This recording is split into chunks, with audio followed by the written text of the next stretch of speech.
कलाहांडी जिला केसिंगा नगर में मारवाड़ी युवमंच पक्षर MPL cricket tournament Kesinga PM SHRI Vidyapeeth खेल पड़िया शनिवार संध्यारे आरंभ हो जाइछि। एही क्रिकेट खेल शनिवार रविवार 2 दिन धरी चलिबो। सहरर क्रिकेट प्रेमी और युव खेलाड़ी मानक मध्यरे बेस उत्साह देखा मिलता। केसिंगारे प्रथम थर पर रात्रि मैच आयोजन होइतिबारु एहाकु नै सहरवासी आग्रह अधिक रही और मैच को देखा हजार हजार संख्यार दर्शकों भिड़ देखा मिलता। गोटे टीम रे 7 जन खेलाड़ी को नहीं खेला जाइतिला। 2 दिन मध्य मोट 84 जन खेलाड़ी नाम लेखाई अंशग्रहण करिसेंती। मारवाड़ी युवमंच कोर कमिटीर सभापति विकास चंद्र अग्रवाल, संपादक निखिल अग्रवाल, अरमान अग्रवाल, विवेक जैन, विशाल जैन, पीयूष सोनी, केशव शर्मा, धीराज अग्रवाल सह अन्य सदस्य माने जोग देथिले। युवक मानक मध्यरे लुकायिता थिबा क्रीडा प्रतिभा को मंच देवा एही आयोजनर मूल लक्ष्य बोली मत प्रकाश पाइछि।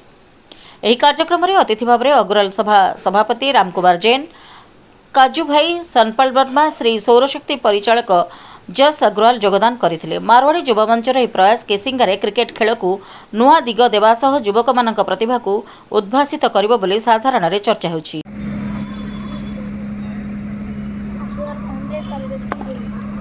एकदम पैरों पे ये गेंद और पहला 4